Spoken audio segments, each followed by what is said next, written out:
you forgot to tell that the CD player.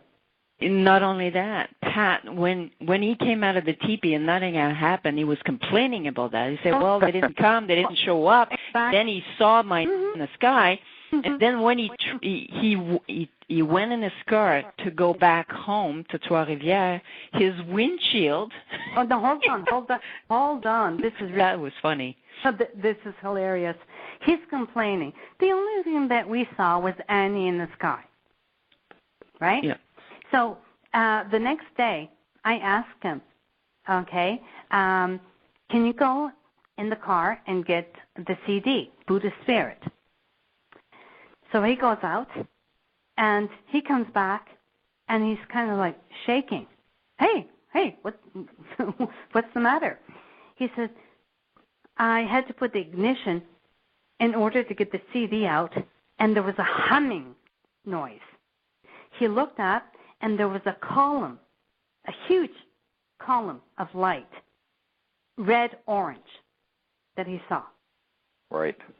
Okay? And, okay, fine. And the CD did a strange sound, too. It was playing that weird. Mm-hmm. And it scared him. It scared him, too. He was really, really frightened. And that evening, we did a meditation. Nothing happened. Everything was cool, And he still is very upset. Nothing happened. And we're saying to him, well, hello, Annie's in the sky, your CD player, okay? But he's still not satisfied. So not enough. It's not enough. So now it's time to go. So we're leaving. It's Sunday, okay? Sunday or Monday, I don't remember. We're leaving, and in Lac-Édouard, there's no lights. You're on a secondary street. Right. And here we are, and all of a sudden, he starts saying, Claire, I can't see. What do you mean you can't see? I cannot see. Well, what's happening? I thought maybe is he going into an altered state, He goes, look, the windshield. And I'm looking, and he says, look, it's dark. I can't see. And I look up, and yeah, absolutely, there is a bar, all right, that goes across the windshield, and you cannot see. And here he is saying, now, this is a bar-shaped object outside the car. Is that? No, it's not. No, it's within the windshield. They placed a dark bar. Sometimes you can have that as a something special on the car. Yeah, but he didn't have any because it's too tall. If you have that, he can't see. He can't. So it was completely clear, and because. Well, he was complaining too much, I guess.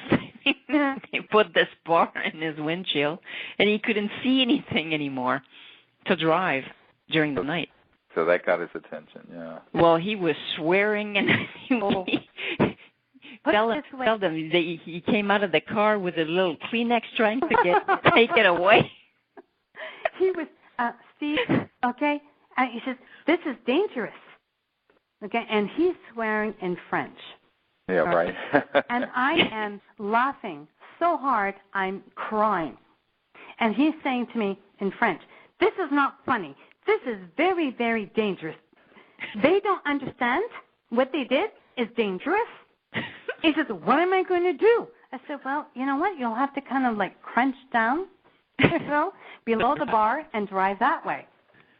And he goes, it's not funny. So we're driving like that. And we get to La Tuque, and there's a way station. And there is a huge light, a lampadaire. And he stops the car. We get out of the car. He doesn't close the door. So just see the scenario. We're out, and the car's going ding, ding, ding, ding, ding, ding, ding, right? And I'm on my side, and I'm looking at the windshield. Now, bear in mind, this car has been in the search for, a few months. The car is scratched. The windshield is scratched. The doors are scratched, okay? The windshield is smooth. There was no more scratch. No more scratches. Smooth. And I'm looking, and this bar is dark, smooth, and it's etched in the glass. Oh, that's fun. He's on the other side with the Kleenex, trying to wipe it off. Okay, and I'm on the other side saying, "Yeah, Pat, that should do it." Mm-hmm. He goes, "Get in the car," and he is really, really upset. And I'm saying to him, "Well, Pat, you were upset. You're saying, listen, they did not come, but they are showing you that absolutely they were there, they were present." So we're driving to Trois-Rivières. We get into Shawinigan. I hear Claire look up, and on the left, I see the same configuration once again. So now I saw it in Bromont, I saw it in Lac-Édouard, and this is the third time that I see it. Now it's in Shawinigan, the same configuration. So we know that they were present. Yeah, I'm sure it was the same craft and being. Absolutely. Yeah. And this is what happens. Once people get introduced to, one of the things that we do at these trainings, actually, is that we ask the ETs, these interstellar civilizations, which are working all together, to make a personal contact with everyone there and to develop a relationship that goes onwards to the future. Mm-hmm. And it happens. And, often people are quite astonished about it, where at this last event we had in California, we had a person who did that, didn't think it would be possible. And this is a man from England. And he was sharing a room with another person. And the night that we did this, where we asked all the ETs to make a connection with each person there, he went to sleep, and then he was awakened with, again, a tone. And on the right side of his bed was an ET being, and then a rectangular-like object that was doing some type of energy work on his subtle body and what have you.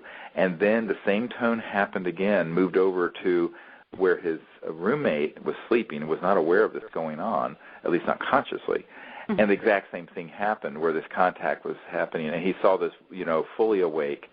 And these are the kinds of things that happen to people who are ready and who come and understand the consciousness. And this is someone who actually was hiking in Arizona and accidentally found out about the conference we had in October in Rio Rico, and came to that for a couple of days and then said, "Oh, my God." And so he went all the way back to London and then came back all the way to the West Coast in California for this event, and because he knew he had to be there. And so these sort of events continue. We only have a few more minutes, maybe another 5 minutes. So I don't know if you want to share what happened with the your subsequent trip and. Well, for us, the breast the breast cancer. Okay. Because for us, the thing continued even at home. Like we had events happening at home, but we won't have time to talk about it right now. So the important thing is to talk about your experience, your healing experience, Claire. Okay. What happened is that when I was in Lac-Édouard, the following week I was having a mammogram done because they were suspecting something in the left breast. Right. So I had the mammogram done, and the radiologist said, "Ooh, okay, this has to be investigated. There's something there, and we're not going to pull any punches. Okay, it's not good."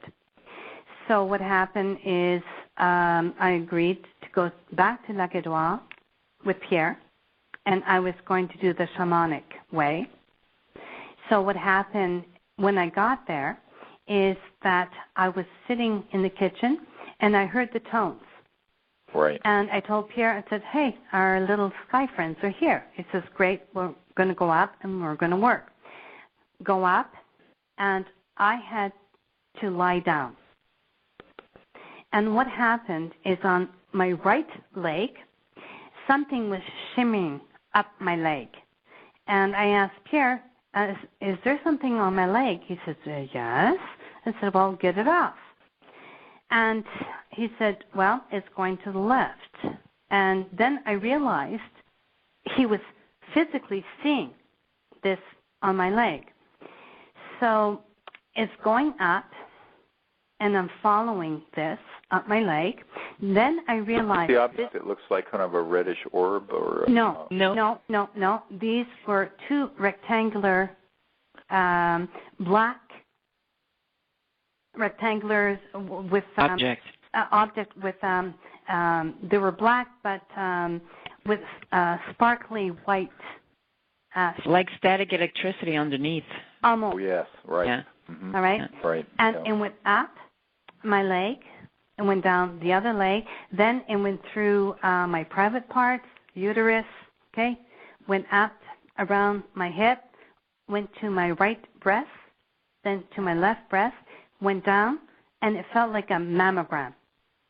I went, yeah, it pressed your breasts. It pressed it right down like a mammogram. Right. I went, oh boy. And then when that was over, Pierre opened the door, and he said, cuckoo, and I'm going, why are you saying cuckoo? All right. Well, because he heard them on the other side of the door. And he saw them, too. Underneath the door, there was this red-orange ray of light, and he could see people walking back and forth in front of the door. Mm-hmm. Then there were 3 orbs that he saw. One was white, stationary, one red orb, right, and the other one was navy blue with red on it. Right. All right, so we don't have a lot of time. Annie came with me to the breast clinic. Right. And when I had the ultrasound, they had no idea what they were looking at. And the radiologist at the breast clinic, she was so baffled. She had no idea. And Annie, you're a witness. Yeah. It was. I don't she know what said that she made her day, and the cells were kind of petrified, like they stopped moving, they stopped evolving. Right. They had no idea. Yeah. So they sent her back home. Yeah. That was great. Yeah, very great. And we've had other experiences like this. We had a man who was in Crestone in 2009 who was a man in, I guess, in his late mid-70s, and for 40 years he had had horrible, intractable back pain and chronic, to where he could not sit.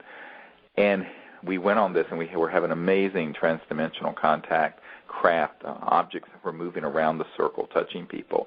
And he had this experience where this energy went up his body and up his spine, and he became completely normal and limber.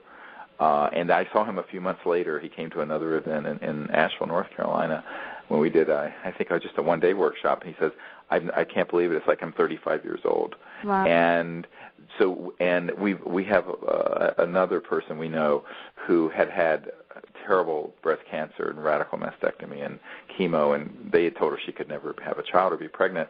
And she was visited one night by these ETs and literally was taken and put in some kind of machine, like an MRI, but it wasn't. Mm-hmm. And right after that, she got pregnant and conceived her child, who we kind of called it, miracle child. Wow. And so there are a lot of accounts like this, actually, that we have in our team, and it's really quite beautiful. And well, I think we're almost out of time. What I do want to say is we're going to be. We've just finalized the details for a week-long winter retreat on Marco